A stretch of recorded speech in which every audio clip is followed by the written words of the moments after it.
Assalamualaikum warahmatullahi wabarakatuh. Sampurasun. Wilujeng tepang deui sareng simkuring Cepi Kusdiansah dina pangajaran bahasa Sunda. Materi anu baris dipedar dina danget ieu nyaeta pedaran tradisi. Tujuan pangajaran dina materi ieu nyaeta sanggeus kagiatan pangajaran pedaran rengse dipiharep siswa bisa hiji maca pedaran pikeun maham eusina. 2. Nyebutkeun eusi pedaran tradisi Sunda. 3. Nyebutkeun adegan pedaran tradisi Sunda. 4. Nyebutkeun unsur-unsur basa dina pedaran tradisi Sunda. 5. Nyusun rangkai karangan pedaran tradisi Sunda. 6. Nyusun pedaran tradisi Sunda saluyu jeung adegan katut kaedah bahasana. Hidup kungsi ningali upacara adat Sunda dina acara kawinan.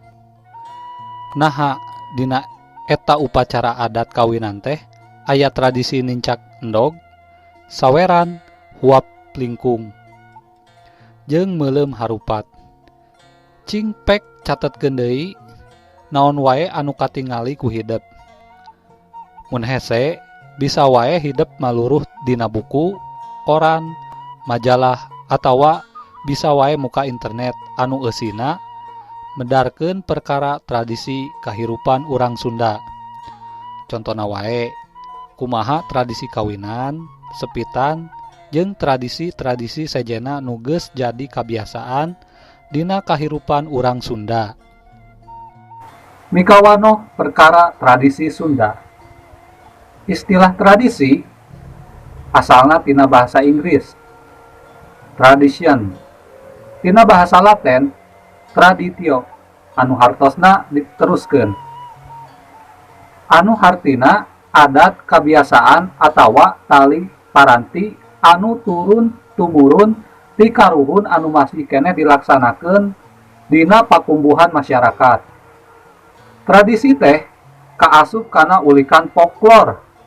Istilah folklore bahasa Inggris folklore asalna tina kecap folk anu hartina kumpulan atawa gundukan, jeung lore anu hartina tradisi.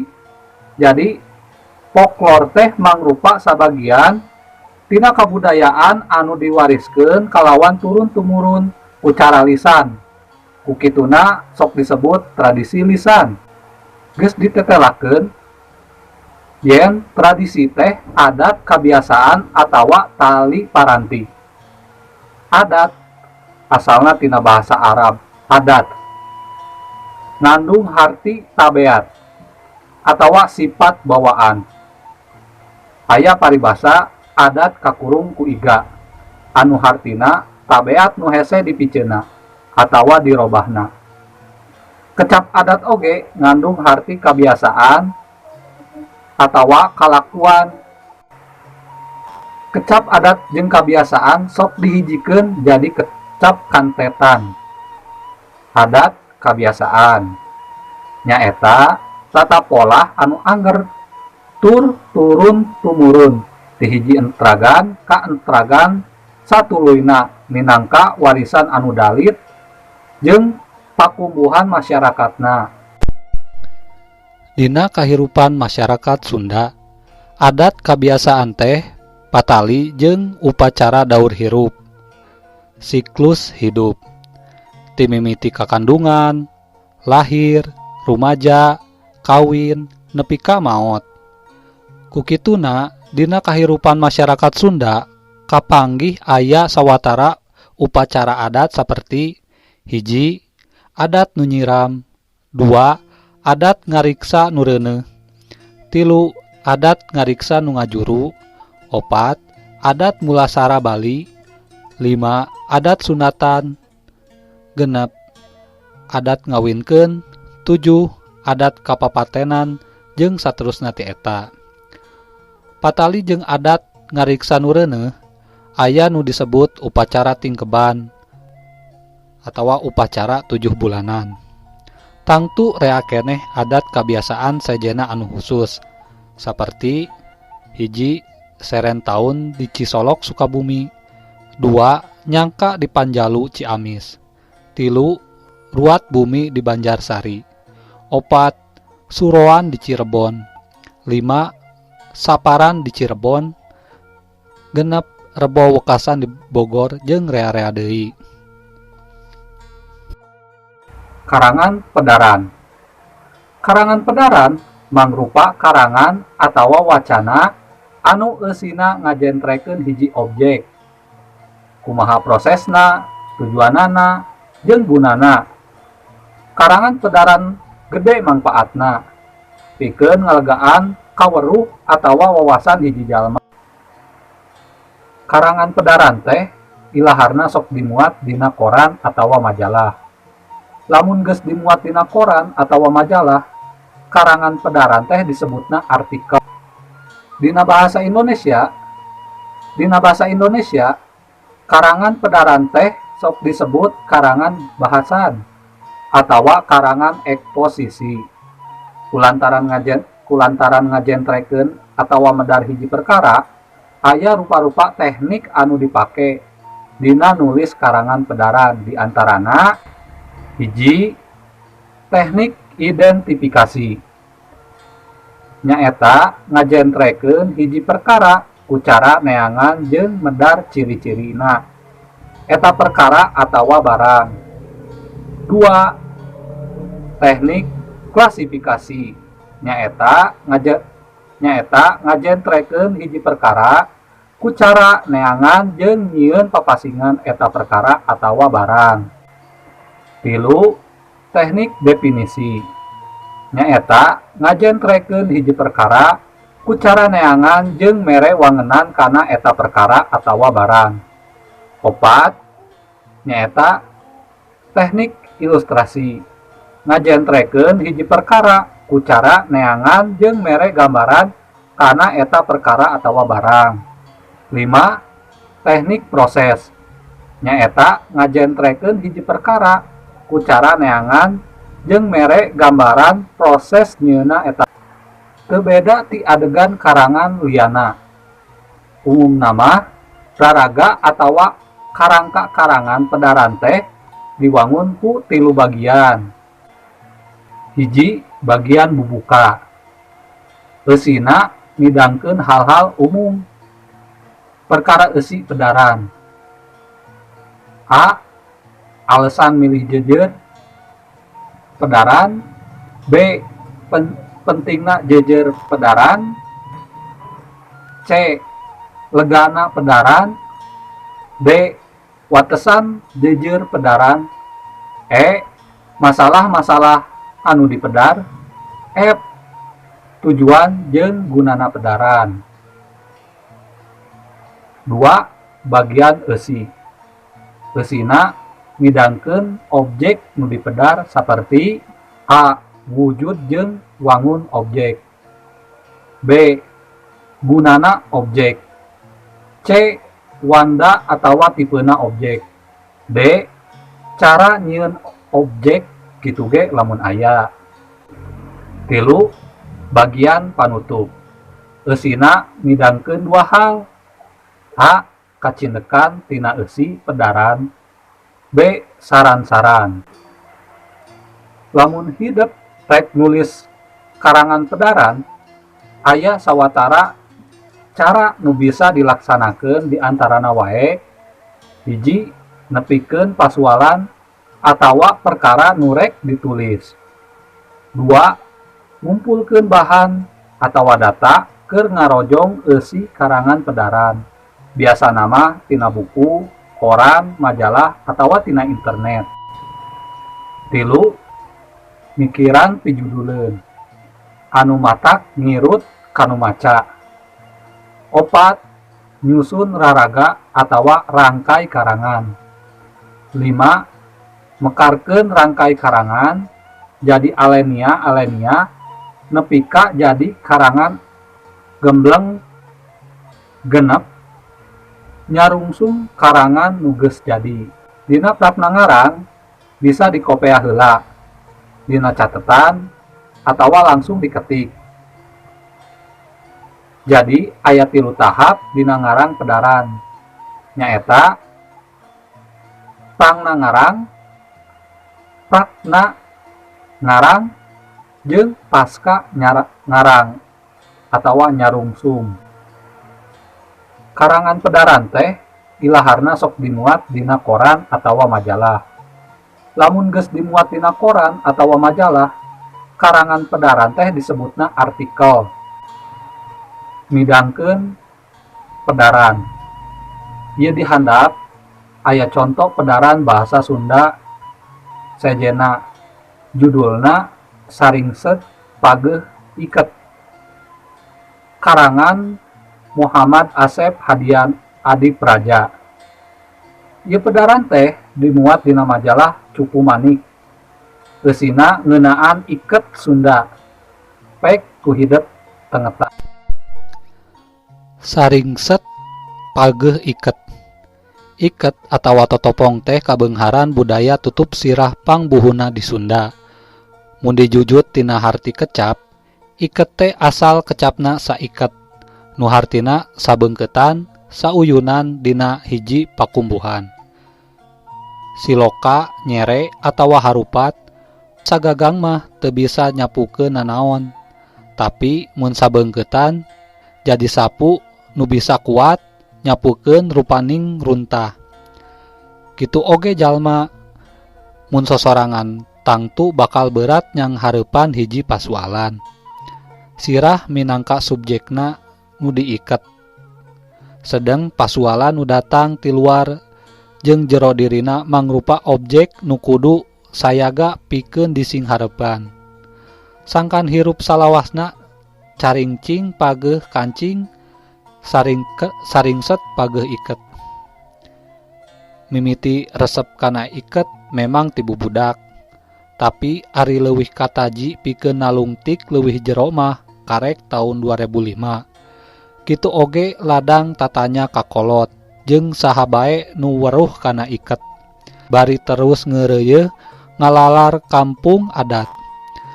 Najan masih keneh hengker ngeunaan kumaha jero-jerona iket, na ladang tetelepek teh saheulaaneun mah bisa dicindekeun yen iket teh ngawengku 3 bagian. Nyaeta bahan, corak atawa motif, jeung wangun iket. Leuwih alus bahan tur renyek motif batikna dina hiji iket, leuwih mahal hargana. Biasana nu bogana golongan menak, contona motif rereng jeung motif gambir saketi. Sabalikna upama iketna polos saperti wulung di kampung dukuh jeung bodas di Baduy jero, nu makena ge golongan cacah.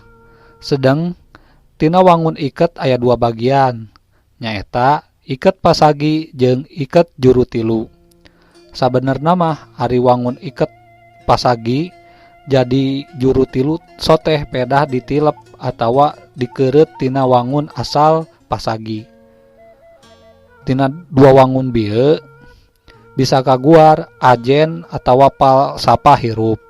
Wangun pasagi nuduhkeun hirup masagi jeung siloka 4 ka 5 pancer. 4 pancer ka 5 diri urang. Pancer di dieu nuduhkeun 4 madhab: kaler, kidul, wetan, kulon. Jeung bahan nu jadi dasar kahirupan: cai, angin, seuneu, taneuh. Wangun pasagi ge kapanggih dina motif di tengah batik, beda jeung samping atawa taplak meja. Wangun motif pasagi ieu mah salawasna teu nuturkeun wangun iketna, tapi lalawanan mun seug iket ditilep jadi juru tilu, wangun motif pasagi ge bakal lempeng horizontal. Ieu nuduhkeun kapancegan atawa kapengkuhan pamadegan hirup, teu luak leok miuni pucuk awi. Ari wangun juru tilu nuduhkeun konsep Tri Tangtu, Ratu, Rama, Resi. Tangtuna ieu palsapa hirup teh kudu disuruan kalawan jembar, sangkan kadituna teu melengkung bekas nyalahan. Iket ge bisa dibedakeun nurutkeun kasta atawa golongan. jeung situasi makena. Golongan nu make iket lianti dibedakeun ku bahan jeung motif oge gumantung kana rupa. Rupa beuritan iket. Mun seug ditataan leuwih ti 100 rupa beuritan iket, diantarana wae barang-bang semplak, parekos atawa paros, nangka, jengkol, gedang, koncer atawa paiten, jula ngapak, lohen, kiparna, deng, patua, kole nyangsang, porteng, jeung rea-rea deui. Kaasup rupa beuritan buhun nu dipake di kampung adat tur pada mikawanoh ku masyarakat nepi ka kiwari, jeung rekaan anyar nu ngahaja nyipta sorangan. Tina rupa beuritan bisa nuduhkeun golongan nu tangtu saperti rupa beuritan iket barang-bang semplak. Ilaharna dipake jawara. Kuda ngencar dipake barudak ngora. Parekos atawa poros jeung udeng dipake ku barudak leutik jeung masyarakat sapopoe mun rek digawe jeung rea-rea deui. Nu matak prihatin, arang langka sentra batik di Jawa Barat nu produksi iket. Lantaran iket pasarana kurang pisan batan samping kebat upamana. Katambah saeutik patokoan nu nyadiakeun batik. Antukna masyarakat nu mikabutuh iket ukur ngandalkeun tata lepa. Salila ieu iket rea diproduksi ku Pekalongan, Solo ngagunakeun teknik produksi printing, cap jeung nulis. Padahal lamun iket diproduksi luyu jeung potensi motif batik unggal daerah nu aya di Jabar, tur promosi jeung publikasina dikokolakeun kalawan HD, tan wade bakal jadi kabeungharan lokal jeung daya tarik wisatawan. Kiwari iket ge geus robah fungsi. Nu memehna mangrupa tutup sirah nu dianggap luhung ajena, kiwari ukur dipake aksesoris lifestyle jeung nembongkeun identitas etnikna. Najan kitu tetep kudu jadi kareueus yen nyaah tur mikawanoh kabudayaan Sunda teh teu kudu sacara paksa, tapi dimimitian ku perkara leutik ngaliwatan muniangkeun deui kasadaran daek make iket. Kiwari nu ngora ge geus mimiti katajikana iket. Najan nya kudu diwanoh jerokeun jeung eusina. Teu sawates ngagugulung cangkang, salah sahiji tarekahna ngalewatan Sanggar Seni Sunda jeung Dunia Maya website jeung blog Sunda. Geus rea ngawanohkeun iket jeung baju tradisional. Ku cara kitu iket moal eleh ginding jeung sal ngumbara grup musik barat. Nulis karangan pedaran. Karangan pedaran mangrupa karangan atawa wacana anu eusina ngajentrekeun hiji objek. Kumaha prosesna, tujuanana, jeung gunana. Adegan karangan pedaran teh nyaeta bubuka, eusi, jeung pamungkas. Pancen mandiri. Sanggeus hideep ngargepkeun pedaran ngeunaan iket tadi. Tah, ayeuna giliran hideep nyieun karangan pedaran bahasan 2. Jeujeur atawa temana ngeunaan tradisi. Bisa tradisi naon wae, nu penting tradisi ngeunaan kasundaan. 3. Samemeh prakna ngarang, susun heula rangkai karangana. 4. Eta karangan teh dijudulan sing alus, sangkan pikatajieun nurek maca. Wilujeng tepang deui dina pangajaran bahasa Sunda salajengna. Bomo sapanon carang sapakan. Papunten dina samudaya kelepatan. Wassalamualaikum warahmatullahi wabarakatuh.